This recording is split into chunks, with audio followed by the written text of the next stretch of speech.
You have your fear, which might become reality. And you have Godzilla, which is reality.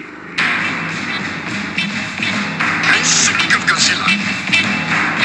Wake up, everyone! There are two things you don't know about the Earth. One is me, and the other is Godzilla.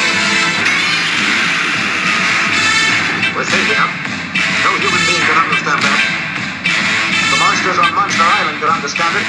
Whether he returns or not, or is never again seen by human eyes, the things he has taught us remain.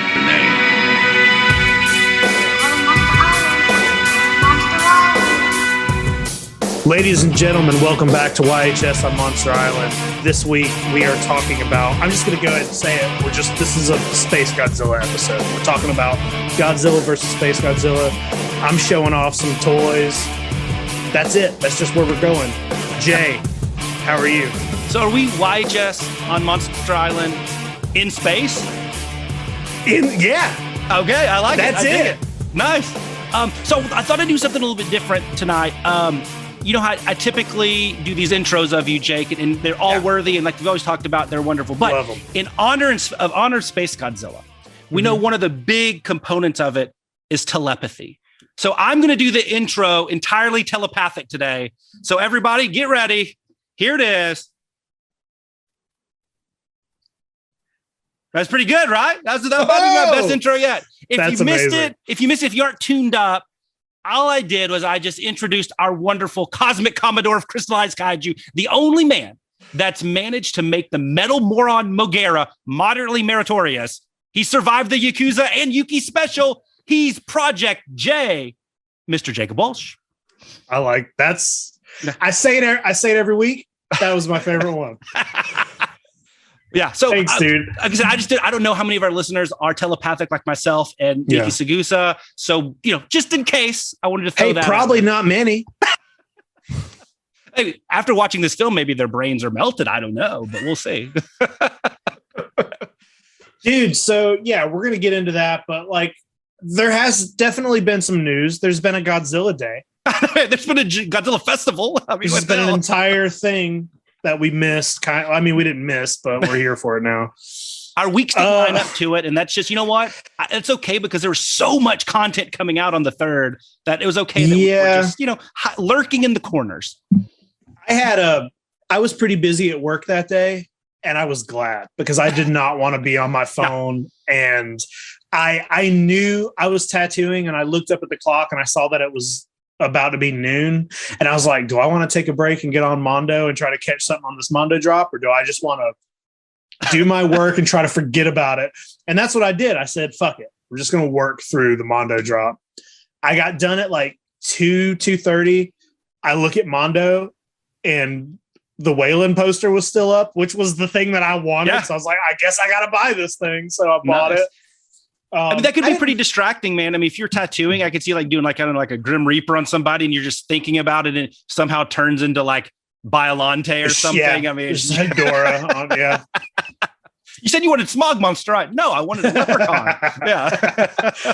Yeah. In the past, I have set alarms, and I'll stop tattooing so I can get on, and buy something really quick. But Mondo there was so much Godzilla stuff being announced and being sold that I was just like, I can't do it. So I shut down and just. Did you get anything on Godzilla Day? Or?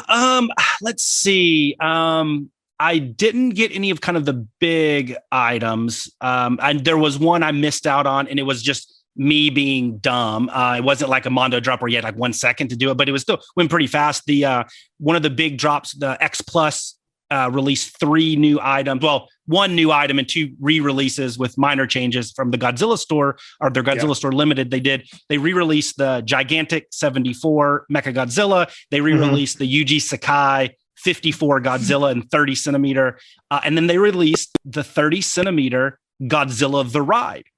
And amazing. I was like, you know what? Nobody's going to buy this. There's no payment plan option. So I thought this is something I'll just get tomorrow or whatever. And sure enough, at least on Awesome Collector, it capped out. And so that was the one thing I was going to get. And then I didn't. So I didn't get anything on Godzilla Day specifically that came out on Godzilla Day. I did buy some stuff in my sadness for missing out on the ride figure. So I did buy some stuff. And we'll talk about them today. But no, I didn't get any of this stuff. But I thought the X Plus stuff was really my highlight, I think, for the day, for all the big releases. It's hard to get. It's hard to buy an X Plus when there's not a if there's not a payment plan option for an X Plus, then I've missed it. Yeah, no, 100%. It's especially they come out so like, a year later or something. It's like payment plans are so easy. It makes it a lot more digestible. And remind me, I can't remember now. It seems like 10 months ago now. Did Cavity Colors do a drop on Godzilla Day? They did one, right? Yeah, it was the Hedora stuff. Oh yeah, that's right. I did pick up one of those. That's what it was. I bought the white shirt with like the very 70s design with like the dancing fish ladies and everything. I did buy that. So not a collectible, but I did buy some apparel. They did also announce, I didn't buy any of the Hedora stuff, but they did announce that the next drop is Godzilla versus Biollante, which I'm probably just going to buy it all. Are you just taking the day off work? Just gonna take that day off work. And well, the good thing about that is like Cavity Colors doesn't like sell out really of that stuff. There's enough of it that you can get it. So and they do their drops in the evening, like 5 p.m. Eastern. Yeah, or something. It's not bad. I think they said December is the drop.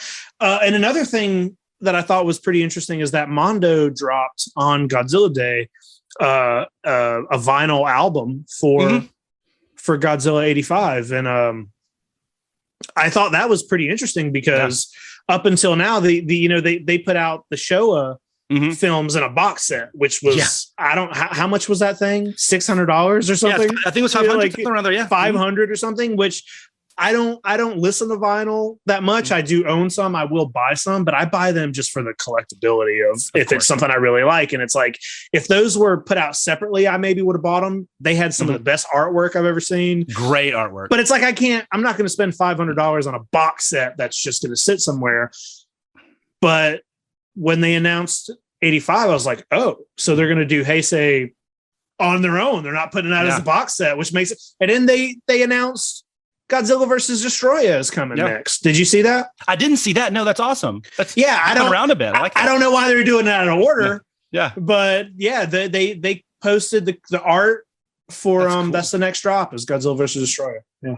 Wow. I don't if I can get vinyl of the soundtrack for Yamato Takeru of the Heisei era, that's the one I want because I need that's not happening. Hey,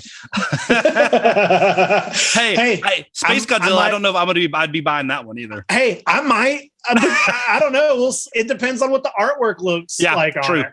I'll buy Biollante no matter what. Just on principle, I'll buy it. But any of the others, it's gonna be down to the artwork. So yeah, that's what sells it for me. What else is there any other drops that we should talk about or any other? Bandai, the Movie Monster series line, which is kind of their just. It's what keeps the lights on. It's their kind of tried and true, very kind of their base business there, at least in Godzilla collectibles. So they released a 1975 Mechagodzilla Damage. So the kind of Mechagodzilla, I always hesitate to say 2, but MG2 on the shoulder from Terror of Mechagodzilla. Yeah. The second Showa. And so they did a damage color variation of that. They released a Hedorah, of course, because they have to. It's everything has to have a Hedorah this year. And then they released a Gorosaurus. So, to, I guess, combat Playmates. I don't know. But but those were the big releases for Godzilla Day that came out. And then there was one that I was interested in. I thought was pretty cool. The Godzilla store announced a lot of cool stuff but random stuff. Like they had like the Hedorah chibi plushie, and they had some other things.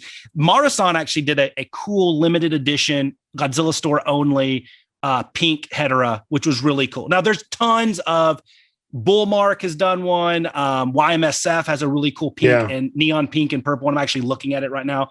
It might be going up on Toku Toy Town later. There's a lot of pink Hedorahs out there. This one was really cool though. And Marasan does obviously amazing stuff. AG Kamanaga and those guys over there do wonderful things. So it was, that was kind of, for me, I think the big like highlights, not counting like the non-collectible stuff. I'm sure we'll talk about the film in a second. Then there was one big low light, but I guess to highlight how bad it was. And that's our good friends over at Super 7. The announcement of Rodin and Mothra are coming. Yes. As reaction figures. So I don't know. I'm like, come on, man. I want to know about these Ultimates. Like, and I was a little bummed, and maybe I got myself too psyched up for it. It makes me wonder if they're going back on it, because there hasn't been any talk about the Ultimates in a long time. They haven't mentioned it, and they keep releasing. You know, they did the third variation of the Shogun Godzilla. Yeah. Is now out, and I'm just like, guys, you started really strong. Yeah. But you've now released that toy 3 times in the span of a couple months. Yeah. The card's different and the color is slightly darker. Yeah, slightly. First glance, I didn't think I didn't even buy it. If I saw it in the store, I'll pick it up. But I was like, I'm not ordering that. Same. And they just announced more, reaction figures. And I'm just like, okay. I wonder if there's anything that they can't release, anything from contractual standpoint, like maybe I don't have to do with, like, obviously the NECA contract where like there's an expiration date and maybe we don't know about it, but that hit it. But like, you're right. Like, I don't know. It's Godzilla Day.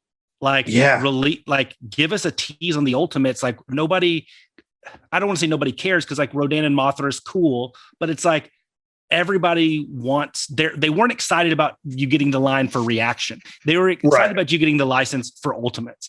So what's it going to be? Even just say, like, we're releasing these, just do a quick tease like that. You can do a teaser just like the silhouettes, like those were. It doesn't even have to be, it could be a mock-up. I don't know. And I am worried now, since you've kind of put that out in the ether, like, if they miss Godzilla Day, yikes. What's the point? I don't know. I know. So those are kind of my big highlights on the collectible stuff. I can't think of anything else. Yeah, not too much else. I did see, I saw this on Twitter, and I can't remember what account it came from, but I did send it to you that there was an announcement that they are going to treat next year the same way they're doing for Hedorah this year for, his 50th. Next year is going to be Gigan. And there was a logo posted, and it said that they are going to be doing the same sort of celebration, which is amazing to me. Amazing. Like, the fact that we might get all of this Gigan stuff next year. Well, and then the next year it's Megalon and Jet, right? Yeah, and Jet.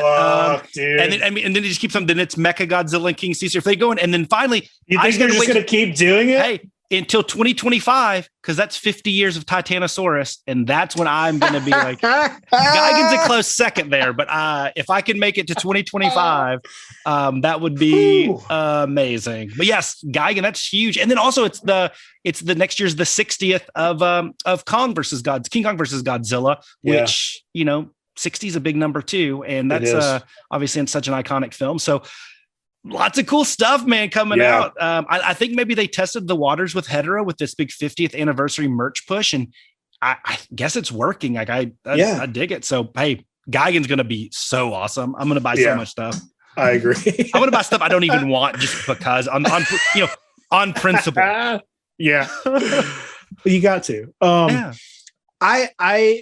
Well, there's one other thing I wanted to mention. I'm not sure if I've mentioned this on the show or not. I'm sure I've talked to you about it, but there is a Gamera fan zine being released, like artwork, and it's all done. I've seen it because I'm a part of it. I did a piece for it, and it should be, I don't know when it's going to be coming up for order for everybody, but it's pretty soon because the deadlines are awesome. I had to have my shit in. So I have a question. Like, look at everybody. So you're kind of now the go-to artist for like turtle related projects. Anything to do with turtles. That's what I do, right? Terrapins. Yeah. I didn't even think about that. You're right. Yeah. Hey, by the way, Snapper got a VHS release. I saw and that. It sold out super quick. Yeah. I didn't get it, but it looked beautiful. Like loved the, I'm kind of nervous about it because there were 3 different versions of tape. There's like a regular black tape, there's all green tape, and then there's a green tape with a brown top on it. And when you ordered, it did not have the option to pick which one you want. But I put in the notes which one I wanted. So I'm hoping that that's what I get. And there were only 50 available. So, but I just think that that's insane. That's something I worked on has been released on VHS and it's sold out. You got something on cassette tape and now VHS. You got that's my dream. That's my dream. You just need a laser disc release of something. I need a laser disc, or Betamax. That's Well, congrats. That's really, really cool. Oh, all thanks, joking man. aside, I mean, that's awesome. And like I said, Yeah. you are, you and your reptilians, man. I tell you, if it's not a crocodile, alligator, or caiman, it's a turtle, tortoise, and terrapin, right? You're right. You're right. I didn't even do Gamera for my Gamera submission though. Oh, that's okay. I did a side whatever. The same universe. Yeah. Same universe. I just didn't do Gamera. I think that's it for news. So that's just if you wanted to talk about the short film from yes. Godzilla Day. How did I forget? I forgot about that. I don't know if we can blend that seamlessly into the what did you watch? Well, because we watched it. You did. Yeah, we watched that. I thought I was. Oh yeah, there's something else that I watched. About something else. Yeah, let's talk about it. They released like a 5-minute short official short film of Godzilla versus Dora, and it's amazing. It's first of all just really cool to see Godzilla again. You know, like classic Toho Godzilla. It's the Final War suits, but the fact that it's all sets and miniatures, and they're just fucking up shit. Makes me want to move a new movie like that so bad without all the CG. I don't mind CGI stuff in my Godzilla movies, but watching that felt like watching a Showa film. 100%. And I was like, I want more of this right now. It truly, when it was the 5 minutes that it was on, I was, and this is, like why people like film and shows and reading and everything. It's like escapism, right? And like, I felt like while I was watching that, I was in a bubble. There was nothing around me. There was no noise. Like everything else was blocked out. And I was just enthralled in just the goodness of a old school kaiju film battle. Yeah. It was amazing. And that's like when any type of media or entertainment hits, it's like that perfect, crescendo. It's like, you're just absorbed in it. And that 5 minutes, I was just like, there's nothing else going on in the world other than me watching this film. And it's great. There's a lot of really cool shots that happen and some kind of artsy camera angles and stuff. And it's just, there's not much else to say about it. It's just very fun. And it's a great fight. It's on YouTube. Go watch it. If you haven't seen it, just go check it out. Yeah. Yeah. And I was worried because, I know on the last Godzilla Day, they did the little, the short film that Toho was okayed, but it was like the, kind of the, they were actually in a suit and like just joking around and whatever. Like, I'm glad they actually treat like this is like a real monster fight between these two monsters. And so, I mean, next year, maybe we get Godzilla versus Gigan. I just hope they do Showa Gigan, but they have to make a new suit. But anyway, I loved it. I mean, what a great, like, I don't know, thank you to the fans and like something really cool. And I'm hoping that's just kind of testing the waters that they do a kind of classic style. And we talked about this in our other episode, the one we talked about, where does Godzilla go from here, right? After Legendary, after Singular Point and everything, like what's next? And we talked about, why not let's just Back to the Future and go and do a old school, like just classic Godzilla Toho film. And maybe this was them testing the waters. Maybe they're doing it. Yeah. Yeah, that'd be awesome. I'd be happy with that. For sure. You want to talk about this other movie you watched? I didn't watch anything. I didn't watch anything else. So I'm off the hook here. I'm not going to spend too much time on it, but so if you guys listened to our last episode, and I encourage you to do, that was one of the most fun episodes to do. Yes, it was. Last week when we talked about some of our, I don't know, I almost said our favorite South Korean kaiju. We just talked about two of the worst movies I've ever seen. I know. So we talked about YHS and War of the God Monsters. And then we also talked about and alluded to how YHS was reimagined, for lack of a better word, in 1999, the film called Reptilian, which is a Korean film using all like Western actors. And so I watched it just to see, because I'd never seen it. I don't want to go through it because I don't want to bring everybody, I don't want to bring the whole podcast down, but I'm not saying it's as bad as War of the God Monsters, because that just functionally does not work as a film, but it's pretty cringy. It's close. Yeah. It's really bad. It's way worse than the 67 Younger, like not even close. But the acting and like just, oh man, it's lower than an Asylum grade like film, an Asylum film. So I would put it somewhere between fan film and Asylum. Like it's in that little bubble, and it's so cringy. Like, bad jokes, doesn't work, and just absurd plot lines, and it's bad. And then the CGI is hilariously bad, but it's worth a watch if you're in the mood for that type of film. But It did not help me have a new appreciation for South Korean's kaiju attempts. It only made it worse. So, I don't recommend it. It's really, really bad. But if you like that stuff, then have at it. But oh man, it was hard, dude. Free on Vudu, free on Tubi. Free, yeah, it's free. There's a good thing about it. I mean, it's there's like just, and this is not a spoiler, but there's the first 20 minutes. There's somebody they're building up as one of the main characters, like the two or three main characters, the main antagonist, the main protagonist. One of you don't know which way this guy's going to be, good guy or bad guy. Yeah. 20 minutes in, and nothing happens to him. It just end of a scene, right? And he's never seen again in the film. His story arc just goes like, and then it just stops. That's amazing. It is so bad. It's so wow. But go watch it. Have fun. Yeah. So, I don't have anything I can add to that because I haven't seen it, but I'm glad you took that leap. I was planning on it at some point, but maybe it's at the bottom of my list now. So, well, speaking of taking leaps, I do want to, before we get into what we picked up, I appreciate all our fine listeners that take that leap and listen to us. And I know I said about 2 episodes ago that whoever would leave the best reviews, whichever one we tickled our fancy the most, we would be sending them a really cool toy. And I wanted to read, if you don't mind, do it. Instead of one, I actually picked 2 winners. So the first one is going to get this cool Bandai 90 Gamera, the Showa era Gamera from 1990 here, when the toy was made, not when the movie was released, obviously. But also, there was one that was also really good.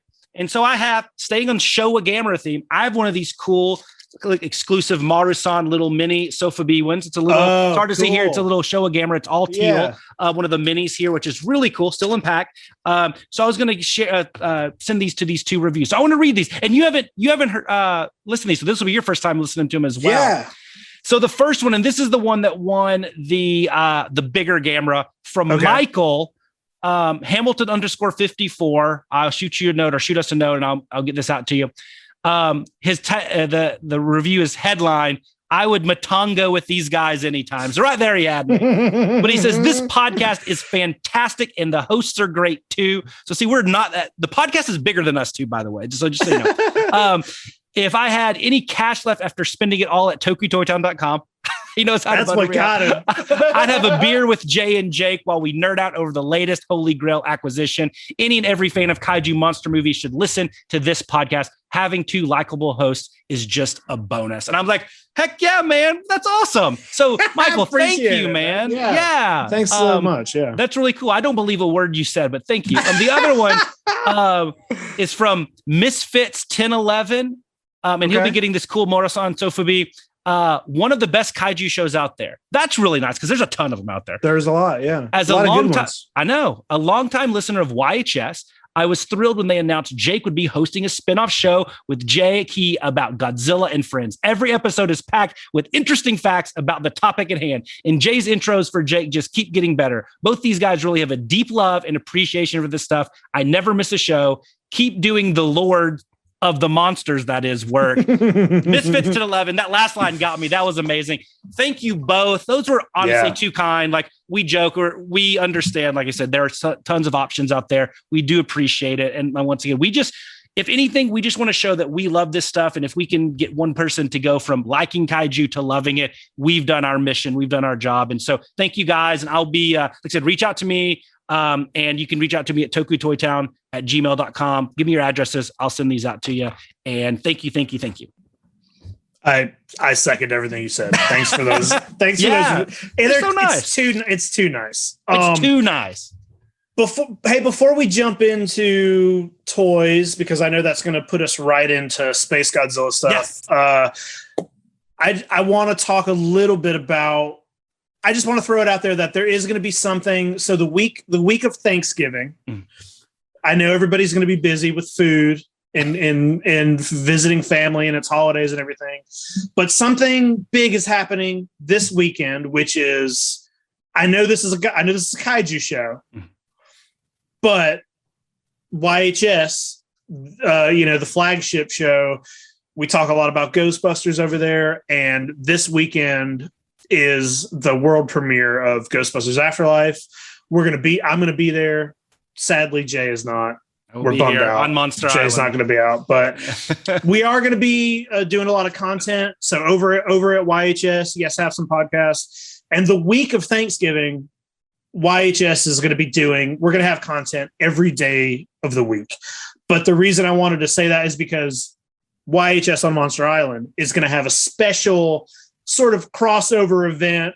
So we will have an episode that week that maybe leans a little more towards Ghostbusters. If you think about Ghostbusters and Kaiju, there's only one thing that show could be about. So we're going to be talking about it. I didn't think about. I just came up with a new idea. We also could talk about the unmade Godzilla film, Godzilla versus Ghost Godzilla. It's not Ghostbusters, but it has to do with ghosts. That's funny. We could. Hey, there's lots of stuff on that one. We'll make all the Ghostbuster people listen to us talk about that for an hour before we talk about the other thing. But yeah, so that I just wanted to put that out there that there's going to be kind of a special extra episode that week. So cool. Jay. Yeah. I didn't buy anything new. I have some stuff I'm going to show off, but I don't have anything new. Okay. You got anything new over there? I do. I have a few. I have two important pieces because one I think is going to be a new subline that I think I'm going all in. A new collection? A new Godzilla subline that I'm actually going to try to get as many pieces. And it's a long-term play because they're higher end stuff. Then I got something that actually might be the coolest Godzilla thing I've picked up in a long time. I think it's really, really, really cool. Okay. So I'll start off though with I have three things. So only three things. Well, this is neither of those. This is the third place one, but I love it because it has my girl Yasuko Sawaguchi on the cover. This really cool. It's a book of steals. I thought there's my Texan accent about steals of stills from Godzilla 1985 or Godzilla 1984. Very cool. So you open it up. There she is. I still think of her still as Ototachibana from Yamato Takaru. And then there's all these really cool stills in it. From I love that. So actually, I love that kind of stuff. Yeah. So is that diagrams of the Super X on the back of that? It is. Yes, it is. Wow. And there's some other really cool stuff, like each scene, like talking about one of the laser fights there. It has some of the other things around that scene about it. I actually picked this up. So I was at Nishi Fest as Toku Toy Town selling toys at Nishi Fest. And a guy came up to me and he bought a ticket to go hawk some like his random Godzilla merchandise and stuff he had. And he came up to me and wanted me to try to buy this stuff from him. And most of it was junk. It was a lot of like, just magazines. And he was trying to tell me, this is super collectible. It's like $700. I'm like, dude, that's like $4. But this is the one thing that I got off of it just for my own personal collection. I was like, this is cool. That's cool. That's my kind of collectible. I love that kind of stuff. And there's a convention that I used to go to, a Monster Mania, something up in New Jersey. And there was always a seller who had a lot of like foreign magazines, and he would just have a box of just Godzilla magazines, and they're all none of it's in English. It's just all Japanese, and some of them are like for specific movies. Some of them are like art books. There's just so much, and I just love collecting that kind of stuff. Yeah. That's cool. That's very cool. I love it. And I just don't have a ton of like Godzilla 1985 like stuff that's like so specific to that film. Okay, so the other two things, the one line I'm going to collect. So I showed this off, I think when we did our Kaiju Toy Talk a few episodes back, that Mara-san has been releasing in their 350 line a lot of the Godzilla 1989, the Bio-Gojis and the different ones. You might have seen like the all sparkle glitter one. I had like the Shinji Nishikawa, which was kind of that like iridescent one. That's the one that I got, the first one. So I decided I think I'm going to start collecting the Bio-Goji 350s and all of them they've released. They've done about 12 or 13 of them. Okay. All of them are variations. There's clear and glitter and some other glow in the dark. There's a color changing one that actually with heat changes colors. But so the second one that I picked up, because I do have the Nishikawa exclusive, I bought this bad boy. He was either August or September one day, at one of the pop-ups, the Mara-san pop-ups, he was exclusive there. So they only made a handful of him. This is a orange and black clear Goji. And it's hard to see on those that are watching YouTube, but it is a translucent orange. It's really, really cool. So I have this guy. I have 3 more on the way from Japan. So I have 5. I can take a deep breath after those 5. So I did get the sparkle glitter one. I did get the red clear one that looks like this. And I also got the color changing one. So I'll have those coming. But this thing is just beautiful. And like I said, it was from the Asakusa pop-up, and Marasan does. So really cool stuff. So I'm excited, and I will keep everybody abreast on my journey down the Marasan Goji 350 line. Like I said, I've never really focused on one subline of Sofa Beat. It's always just been like piece by piece what I like. But I think I'm going to do it. I love these. And it's Goji. Can't go wrong. You're in now. Yeah. Yeah. There's no more thinking. You're doing it. Yeah. So I think they look great. I've sold some, and I bought them and sold them, and I've just keep falling in love with them. They sell like within a day. So like I don't have a time to get too attached, but I'm like, you know what? I'm going to get attached now. Yeah. Do it. So the other one, and this is something I know very little about, but I looked at it and I was like, I think I need to own this. And so I know, and you know the feeling, collectors know the feeling, like, there's just some things that speak to you. And it's like, I don't know, like I have no connection to this. I never knew this existed until like 10 minutes ago, but like I have to, the universe will not go on if I don't own this piece. So I got it. So in the 60s, Naruma Toy Co. did a lot of those like Super 8 projectors, right? The little Super 8 cassettes, and you would wind them up and they'd project something on the wall, right? And you could like sync up the audio, and it was just like a projector set, because then you get like a 20-second clip of a movie or whatever. And so I found in really good condition. I don't have a date on it. My guess is it's somewhere around 1967. And I'll say why. This in-box Nomura Toy Super 8 cassette projector. You see King Ghidorah there on the cover over here. This is, first off, how amazing is this box? It's in really good condition. It smells like what I think the late 60s smells like. Now I can't open it up too. It's hard for me to see it, but it still has instructions and everything. And it has 8 different cassettes in there. And look at that. It's still like basically in pretty darn good packaging. Holy shit. And it comes with these 8 cassettes, and 5 of them appear to be Godzilla. I know we want to see it. And then there's one like random cartoon, and looks like a cartoon bee, and then like a little anime girl or something, and somebody on a motorcycle. But there's Godzilla versus Ebra. There's the birth of Minya. So I'm assuming that's why 67 popped in, because these started coming out in 65. And so I'm assuming it's around there, because like the most recent one is Son of Godzilla. So I'm guessing this is probably 67, 68. There's stuff from Ghidorah, Three-Headed Monster, Godzilla versus the Thing. So there's just 8 pack of Super 8s.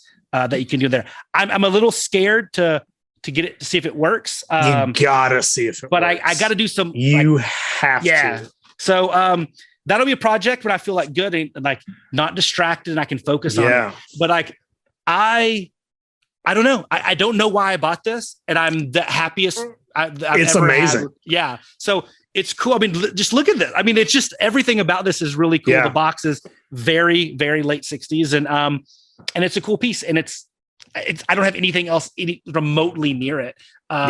And so I don't know. So that was it. Those are my 3 pickups. Like I said, not a lot of stuff, but dude, the weird stuff is the best stuff. I love that. I've definitely ordered a few things. I've got I think I have multiple Godzilla pre-orders happening right now, but nothing new coming in recently. So I got nothing new, but I did pull out some, just some random Space Godzilla stuff. Awesome. Oh yeah, I forgot. I brought my stuff too. Yeah. Nothing like super fancy. I do have, since you were showing these off last episode, some of these little finger puppets. I love that. That's so cool. That's such a fun sculpt. He looks so cool. And that color pops, that purple, like, yeah, dude. Like, I know it's supposed to be a little bit more like silly and stuff, because it's, it's like a finger puppet, but like it pops. Yeah, it looks very good. So I do want to talk about for a minute. I remember the day I found out about Space Godzilla, and this movie came out in 94, I think, right? Mm-hmm. Yep. I was a kid, I didn't know, we weren't getting those movies over here. So the first ever Space Godzilla image I ever saw was an ad for Godzilla Wars, which was the Trendmasters toy line. And it was in the back of a comic book. And I was confused. I was like, what is this? It didn't say toys. Yeah. It was just a picture. And it was this picture right here. Yeah. Godzilla, Space Godzilla, and the words Godzilla Wars. And I remember being like, what the fuck is that? I was like, he looks amazing.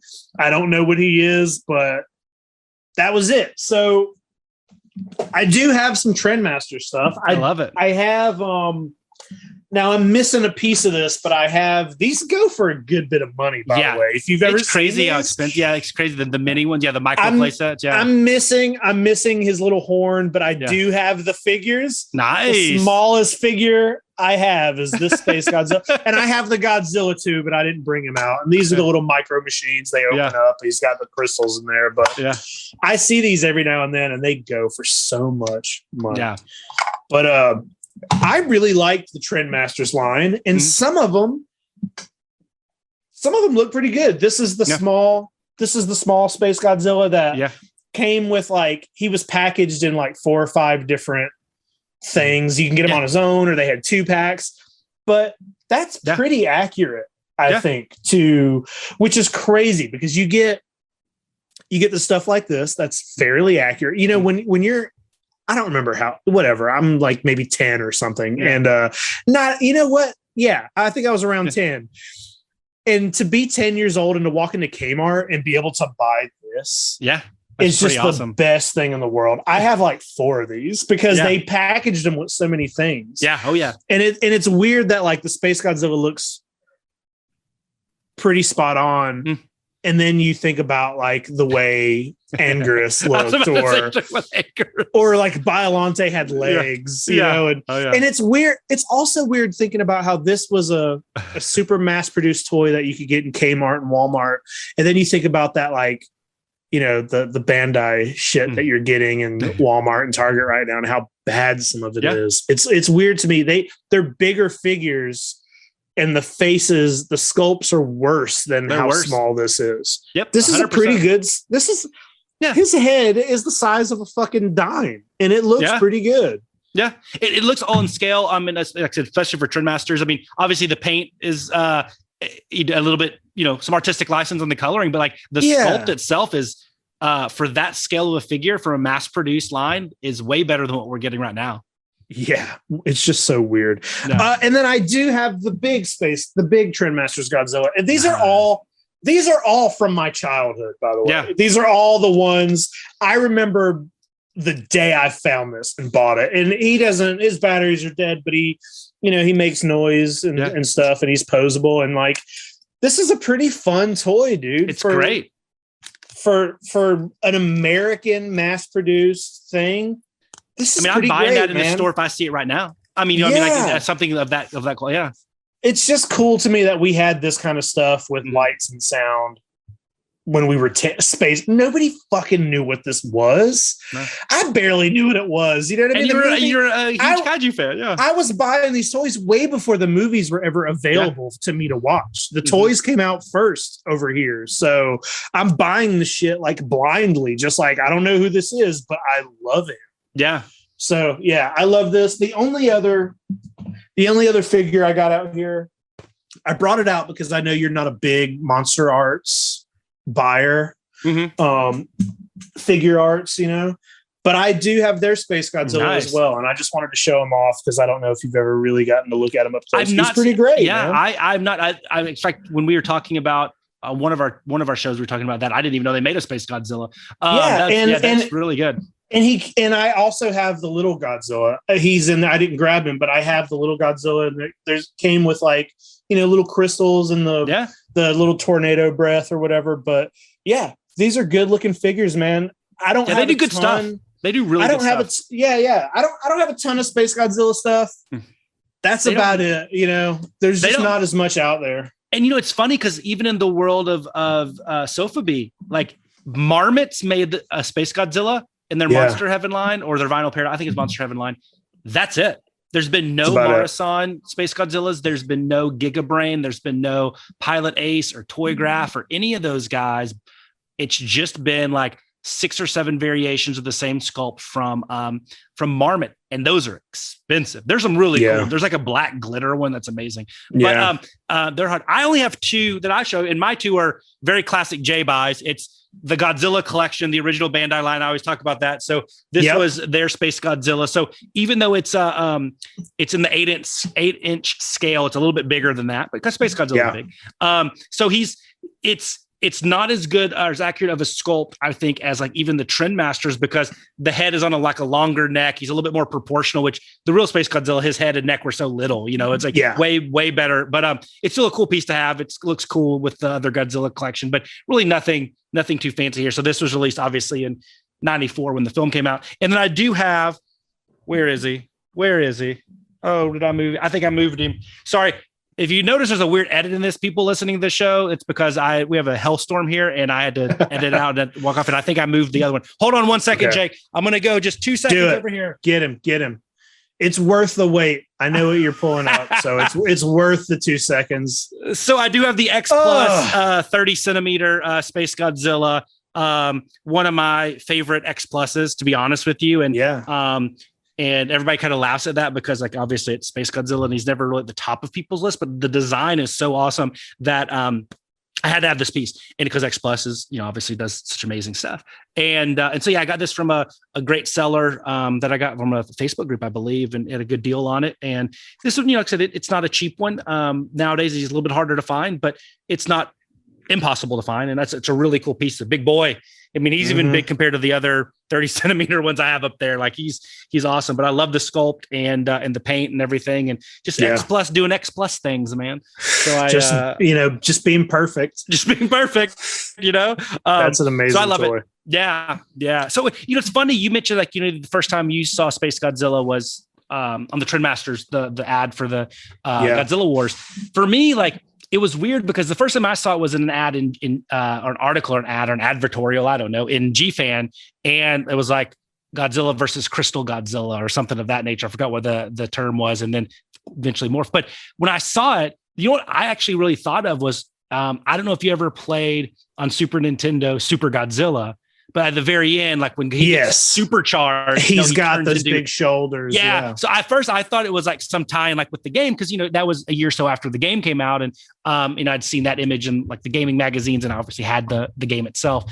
But it was it was even bigger and more grandiose in the advertisement, so something different. But I thought there was a connection there, which I know it was an inspiration for the design, but it's obviously a little bit different. So that was kind of my first one. It was just like a G-Fan ad, and I was like, oh my God, this is amazing. Like, it's just like, what? Like, what's going to happen here? But yeah, it's I still remember it. Like, everybody remembers the first time they saw Space Godzilla. Yeah, you can't not. He's so cool.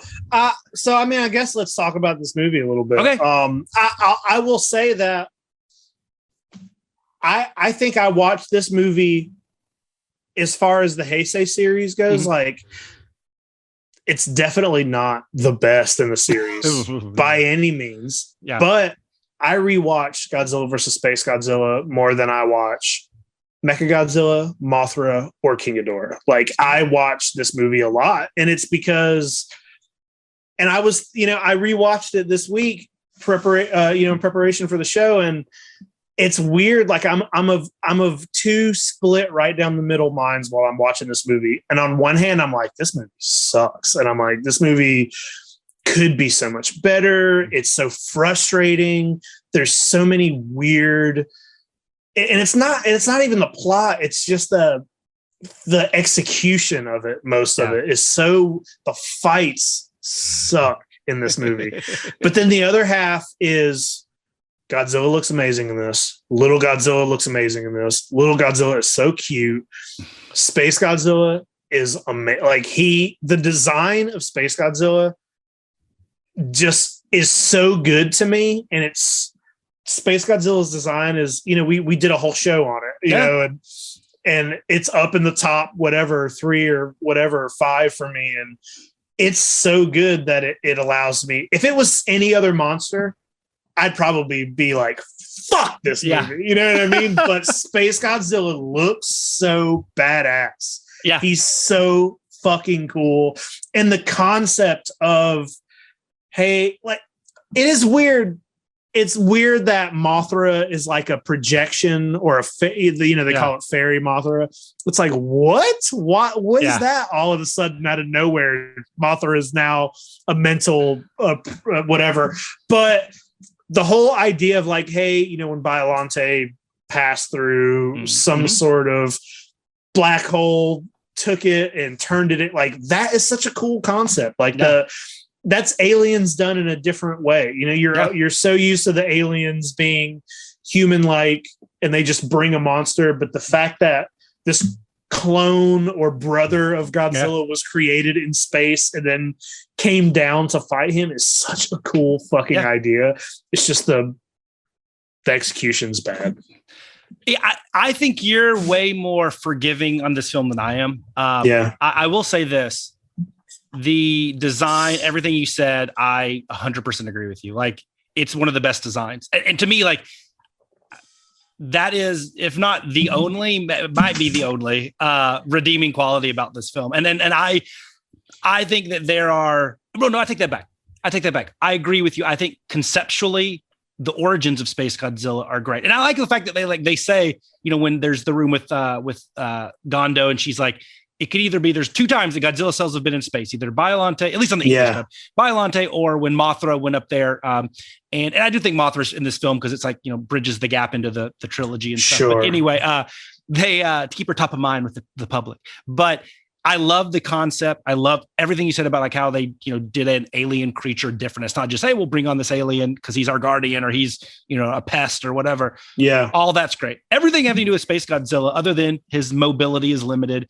The design is wonderful. Well, I take that back. His flying form is a little interesting, but it's weird. I don't hate it, but it's just weird looking. He looks a little flat. It is weird looking, but I like how weird it is. You know what I mean? And I feel like if it was a better made film, they could have made that look a little bit better. They could have worked a little more, but I like how fucking weird and dumb it is for him to just be a ball of crystals with a tiny little body. Like, well, I mean, you think about it. So you have the design, you have his origins, and I have to look at this because I actually wrote down, like, let's talk about what he does. He flies.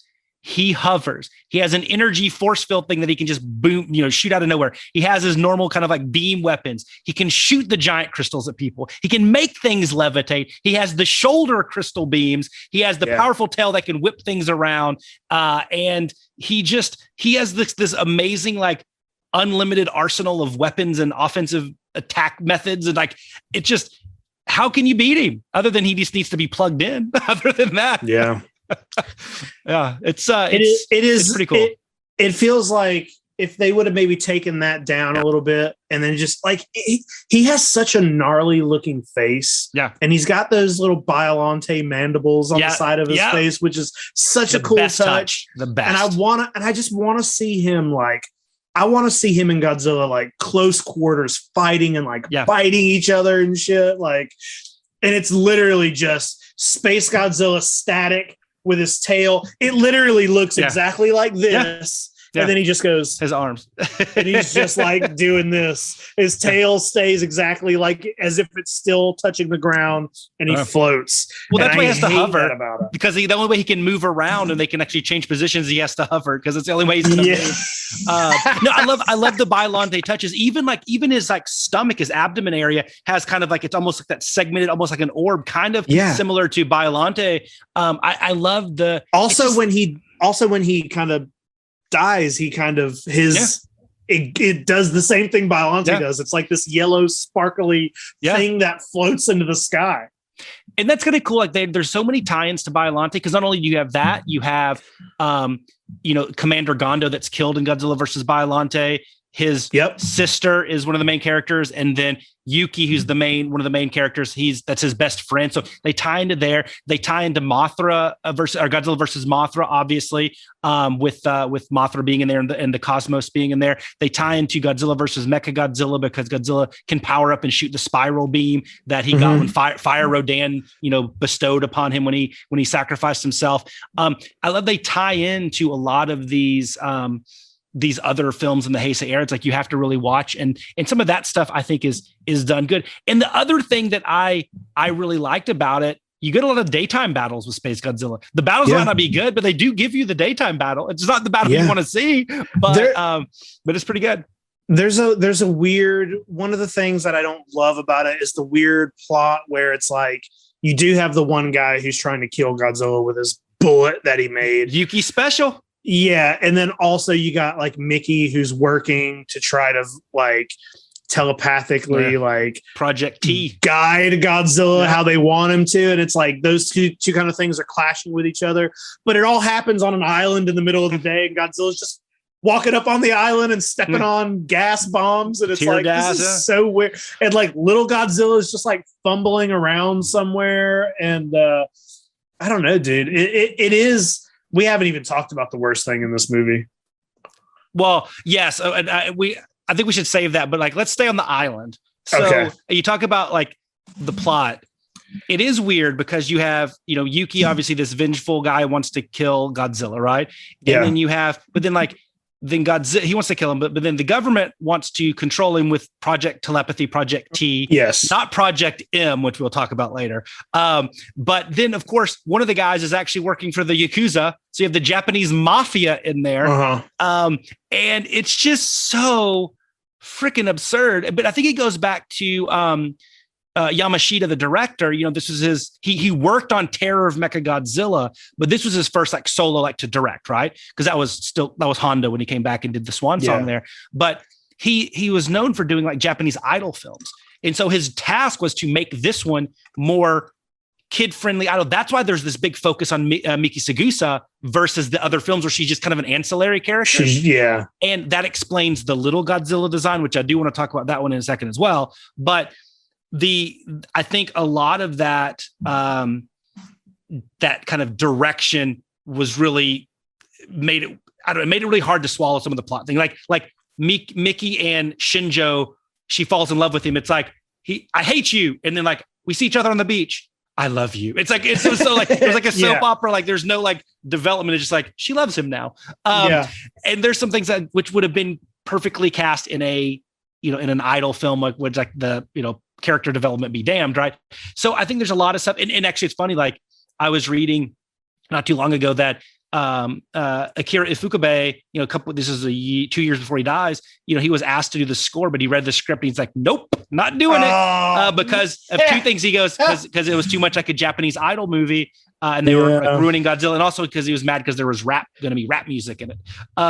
So anyway, so I don't know what he classifies as rap music, but anyway, I think that like if you view this in the lens of they're trying to make this more kid friendly and make it not have any serious, like super graphic or gory type things. That's why I think governs a lot of the decisions that they made and kept it very simplistic and silly and levitation. And I think that also drove the design for Little Godzilla is because they wanted to make it more cute and kid friendly compared to what we saw with Baby Godzilla and Godzilla versus Mechagodzilla. Well, Baby Godzilla realistic.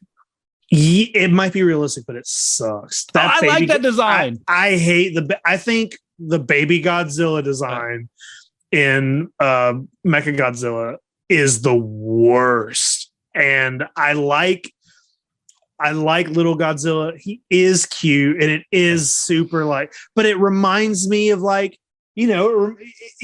is a part of Toho and Kaiju and just Japan in general, where it's like you either get monsters or you get chibi cute shit. Yeah. So seeing like a Godzilla movie where Little Godzilla is just straight up a toy, looks like lit Goji Godzilla. I love it. I like it. But it is a little, it's funny you say like they tried to make Space Godzilla way more kid friendly, but then we're like, hey, you know what? Fuck it. In the next movie, we're just going to show Godzilla melt. Yeah. You just get to watch him for 5 minutes melt. It's like this. They're like, we saw this. It did not work. You can, I mean, like I said, when I view it through those lens, I give Little Godzilla a pass. I don't like the design. I think it just takes me out too much. And I'm the opposite of you. I like the Little Godzilla design because I I guess you have up until that point, you have Minya, and then you have nothing until you have Little Godzilla. So I'm sitting there and I'm like, which one of these is more realistic? And it's Little Godzilla, whether it's good or bad, right? And I say, and then I'm like, why am I arguing realism in a Godzilla conversation? But I guess I like. Sorry, go ahead. I really like the Baby Godzilla one because of that. I don't love the design, but for a Godzilla offspring, to me, it's the least jarring.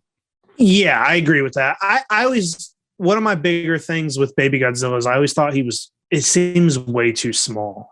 Like to have him just kind of human, he's human sized. I'm like, I get, like it's a cool visual when they're all standing there and Baby Godzilla's with them. Like that looks cool, but that makes no sense. The fucking giant egg, and it's like, it just makes no sense. No, that's a totally 100% fair point on that one. I 100% agree. Little Godzilla is much more to scale. Yeah, I keep thinking, like, I keep wanting to talk about Godzilla versus Destroyer. Talk about how, because Godzilla Jr. looks great. Amazing. He looks great. Yeah. Also, like I said, I'm trying to do everything I can to not get into the conversation we're going to have about the thing. We're going to have to. I know. I'm just trying to think of some of the sillier. We got to talk about the mafia scene. Okay. So obviously the one guy's just a mafia. He wants Sagusa to be able to control Godzilla and use her telekinetic powers. Yes. And I love, they're in the fight. Like obviously these, classic like Chicago style gangsters and the Yakuza with the Tommy guns and whatever, but they're in there fighting. And I love how Shinjo is hiding behind the couch and the guy blows it up with like 100 rounds from a machine gun, but he's just hiding behind the couch. Totally fine. He's fine. Yeah. Totally fine. And then she levitates the bed up. Just like he shoots the guy in the ankle. Shoot his legs. Yeah. Shoot him in the legs. Oh my gosh. The telekinesis plot line throughout is really, oh man. It's weird. It's weird because when you're watching, lots of levitating. When you're watching Godzilla versus Biollante, you could say that as far as like realism in Godzilla movies go, watching Godzilla versus Biollante feels the most, at least out of the Heisei films, not counting like 54 or something. It feels like the most grounded, realistic film, even though you have a character who has telepathy and can but it's treated as such a natural. Yeah, it seems real in Godzilla versus Biollante. In that universe, it feels like it's real. Yeah. But then you get to this and it's like she's like, I've never tried this before. It's called telepathy or whatever she calls it. But she's just moving shit now with her mind, and she's like straight up an X-Men character. She really is. They took that. I think that was kind of part of the direction of make her the central character and have these like kind of powers as opposed to just being like, maybe on a different plane on a mental level.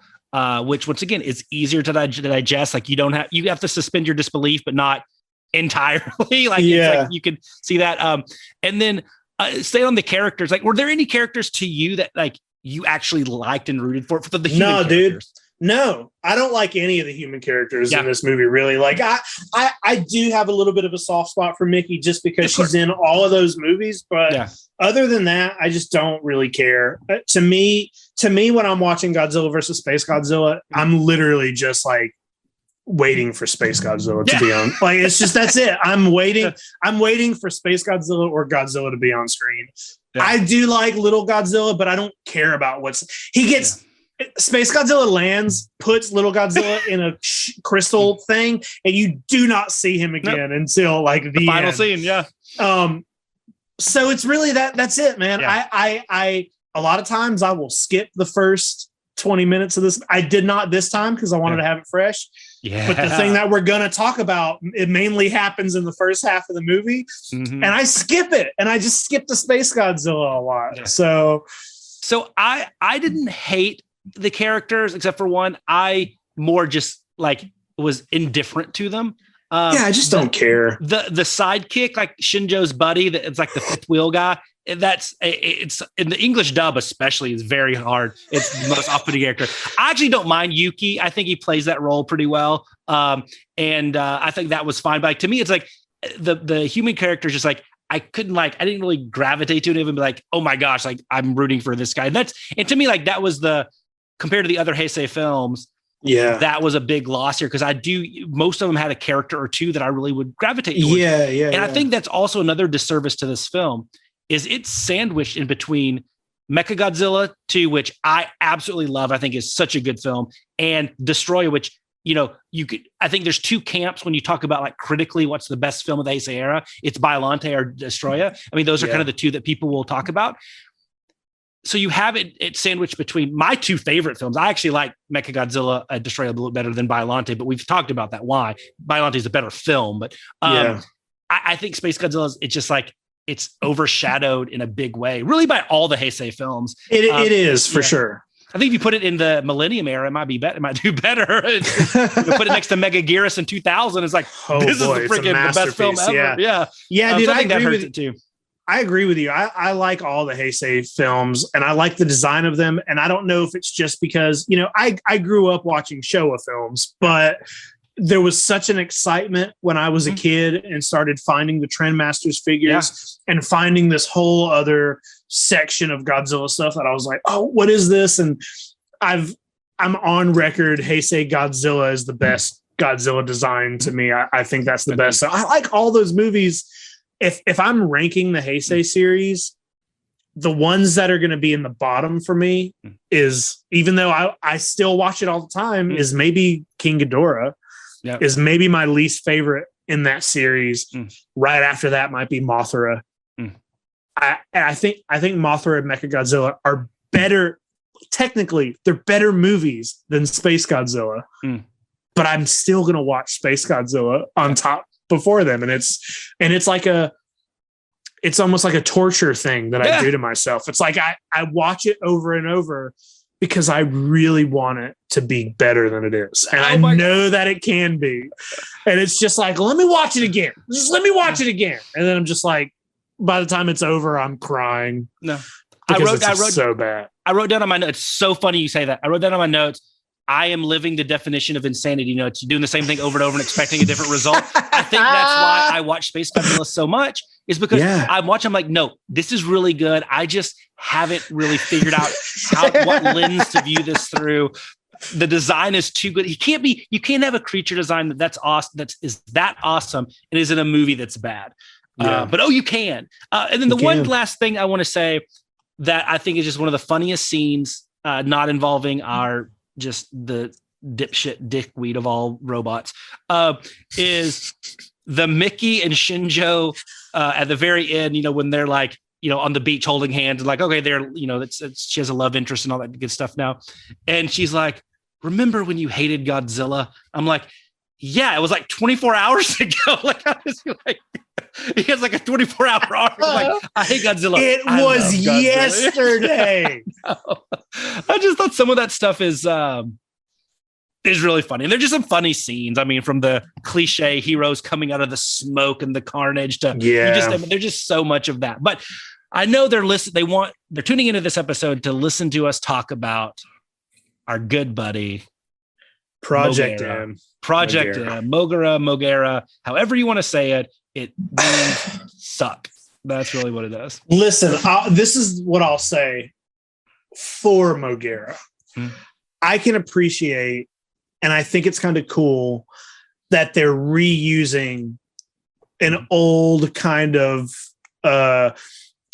obscure.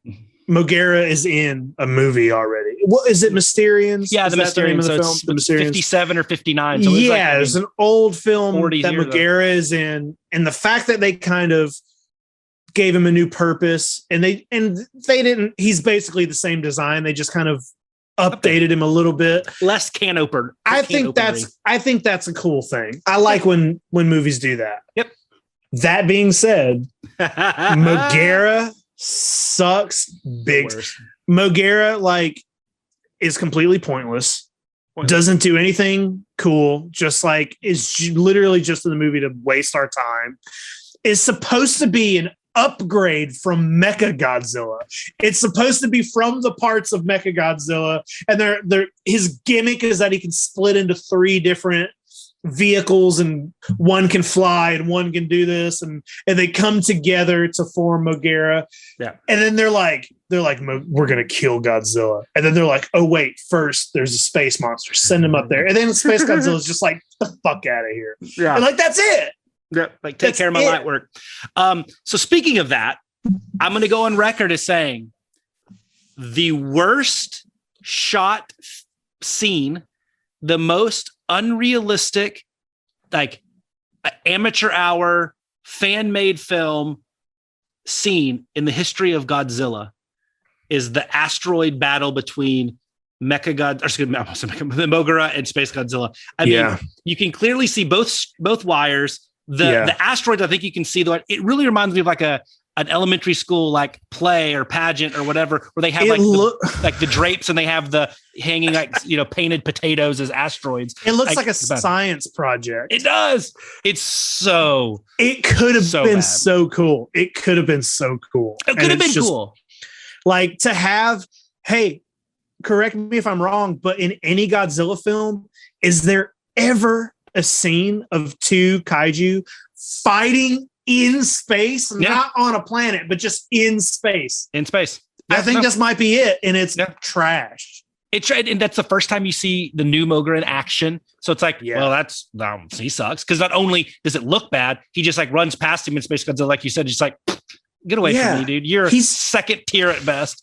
Yeah. It's weird to like follow up Mechagodzilla with, if you're gonna, I can understand not wanting to have another Mechagodzilla because he's a little overused. So I can understand being like the concept of like, hey, let's take Mechagodzilla's wreckage and build something else out of it is cool, but like to be something so completely helpless and worthless of a kaiju, and he's too bulky. Like I know that he's just an old design that they're reusing, but it looks out of everything, it looks the fakest. Yeah. And when he does roller mode, when he rolls. Yeah. And he's just bad, dude. Yeah. Mo.G.U.E.R.A is just bad. Everything about Mo.G.U.E.R.A is bad. And this is Mo.G.U.E.R.A and also the film execution. How about those missiles that go like 1 mile an hour? I'm like, that's straight out of like Super Sentai.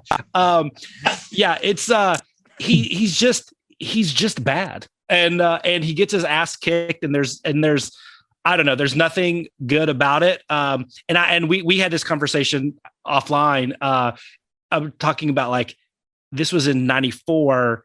In June of 94, July, whatever, the Toho releases Yamada Takeru. It's like they should have just used the God Warrior Megazord guy from the moon there. Yeah. I mean, it looks better. Like just maybe repaint him and like, okay, here's our new Mecha. It's Mecha Warrior or something, like not Mo.G.U.E.R.A. But once again, conceptually Toho using an obscure property that you already own and a character that's already kind of in the Toho verse. Awesome. But don't make him terrible. That's what he did. Yeah. I think Mo.G.U.E.R.A is hands down the mech. Yeah. In a Godzilla. He is the worst. Yeah.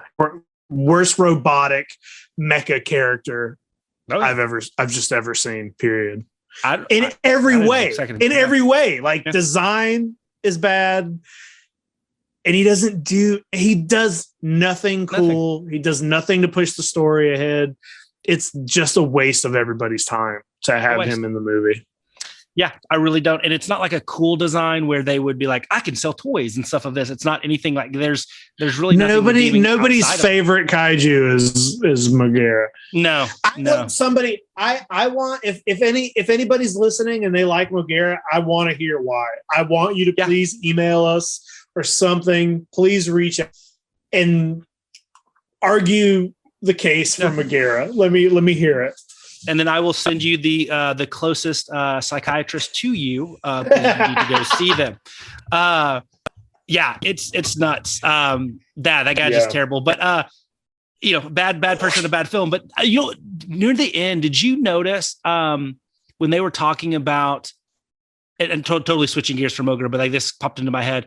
when I was like, I don't remember this line. I don't know if it's in the Japanese version or if it's just like part of the English dub when they're like, this is what happens when you kind of pollute space. And I was like, I was thinking, are they opening the door for Space Hedorah? Like because like, you know, they'd be like, there could be more monsters, space. I was like, like, is it a subtle, not so subtle environmental message? But I'm also like, oh man, how awesome would that have been if instead of destroy, it would have been like Hedorah coming back. That would have been really cool. But that was a line that I just remember for the first time watching it this last time for the show. Yeah, it seems like the kind of thing where maybe they were making the movie and someone was like, hey, you know, we did a really fun throwback to the old Showa film and put a environmental mess all of a sudden. But it's like out of no sense.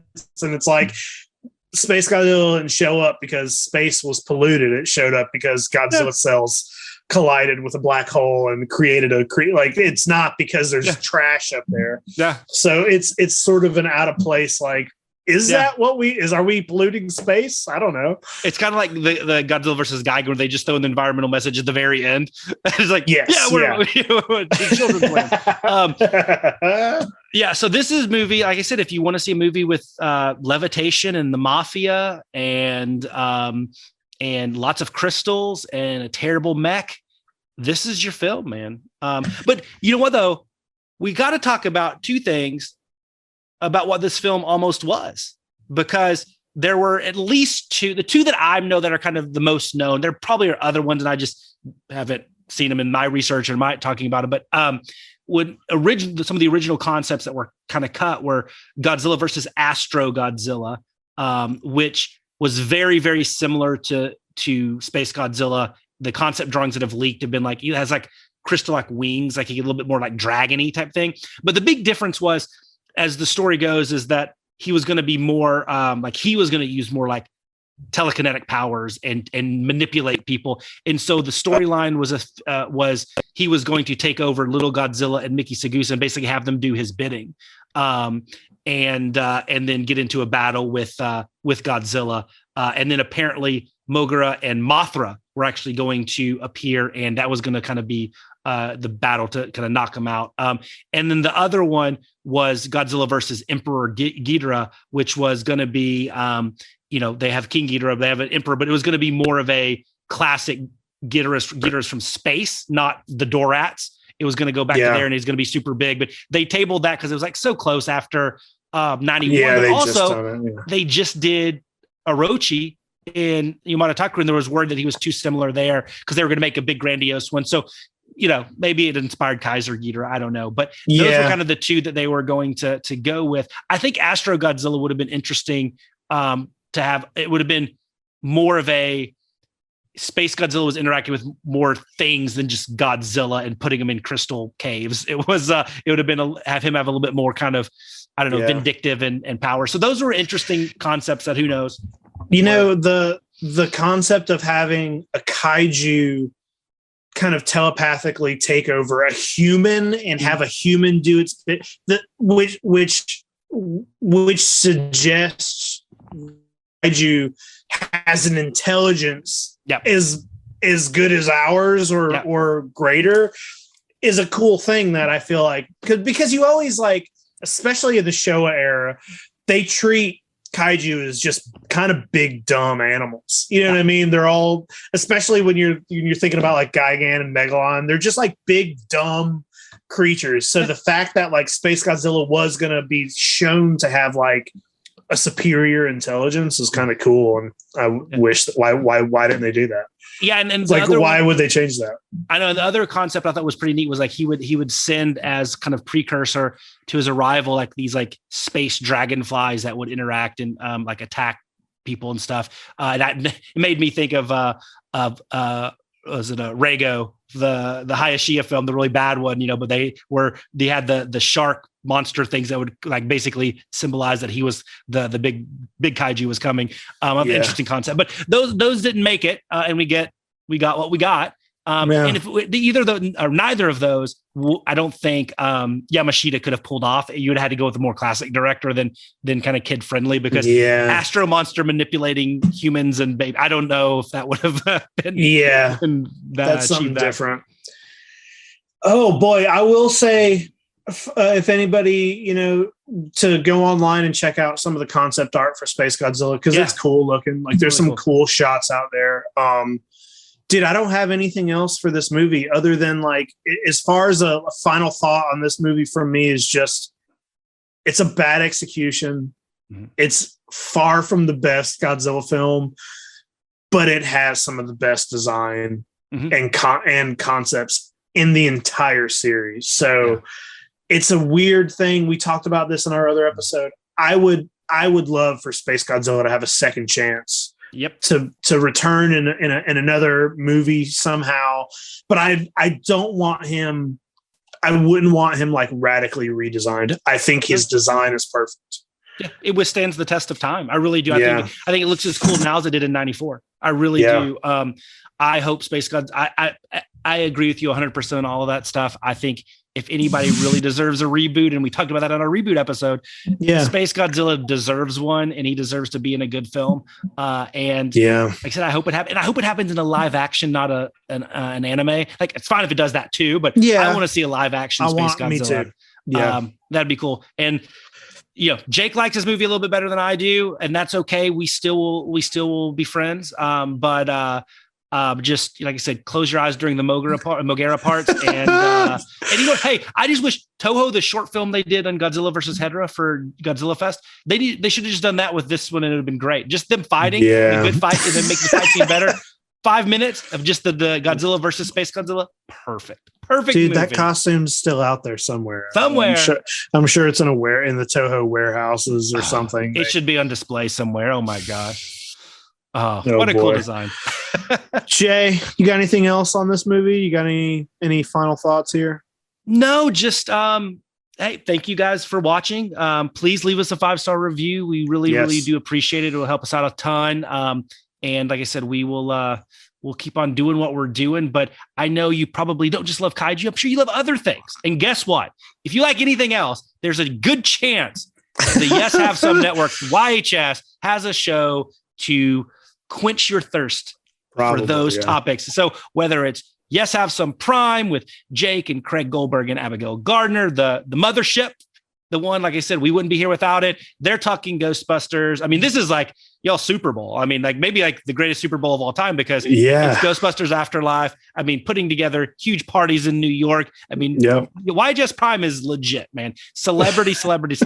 But you guys, not just talking about that. Jurassic Park, Jaws, horror stuff. I mean, everything that you can think of under the sun. And then, of course, you're also on every Tuesday night on YouTube, Toy Anxiety, 9:30, 8:30 Central. Craig, Jake, Abby, but also Ryan Dole. I mean, it's a hit sensation. I mean, it's changing the toy collecting culture as we sit here today. I mean, it's insane. Talking sad comments, talking toy pickups, talking news. It's awesome. And you guys have like guests on from you have Jake Stevens from Forlom to Zuckus. I mean, talk about toy royalty. You had Jay from Geek Dad Live, the other Jay from Geek Dad Live. Once again, YouTube royalty. You guys have all the heavy hitters on. And it's amazing. And of course, without the Toy Anxiety, we wouldn't get the Jeffrey Awards, which is my favorite night of every year. And then the Bad Bitches with Abigail Gardner and Ryan Dole and Kat Hansen. Hopefully that's coming back soon here to talk a little Star Wars. You got Ghostbusters. Oh. No, I was just gonna say I think Bad Bitches might be morphing into Book of Boba Fett's coming out next month, and I think we did back when Mandalorian was on. We were doing Midnight Mando. Yeah. And it was kind of a Mandalorian after show, and we're gonna do something for Book of Boba Fett, and I don't know if it's just gonna kind of Bad Bitches is gonna morph into the Boba Fett after show for now, or I'm not sure, but it is coming back in some form. We'll watch Boba's Bitches, which will be coming your way soon. Sometime soon. But and then the Ghostbusters Containment Unit about autographs and more Ghostbusters talk, and just so much. And also join group therapy, because I don't know about you guys, but I feel like group therapy. I mean, you guys as like the creators of everything, but I guess as somebody that wasn't there on level one, like, group therapy is kind of the heartbeat of the YHS community, because that's where everybody engages and talks about everything. And it is an amazing place. Like, truly, if you are on the fence about watching or listening or engaging with other YHS stuff, just join group therapy. lurk for a week or so, and then you'll just see how amazing it is. Words don't do it justice, because it's really a pretty amazing thing to get 1,000 people that all are respectful and wonderful and just are embrace everybody else's interests. It's pretty cool. Well, another thing about group therapy that I'll kind of brag about is that it is unlike other, a lot of people don't like getting into Facebook groups because it's a lot of like shit talking or people pile on each other. But we have moderators who actually moderate. We have a no memes policy. We do not allow memes. They get deleted immediately.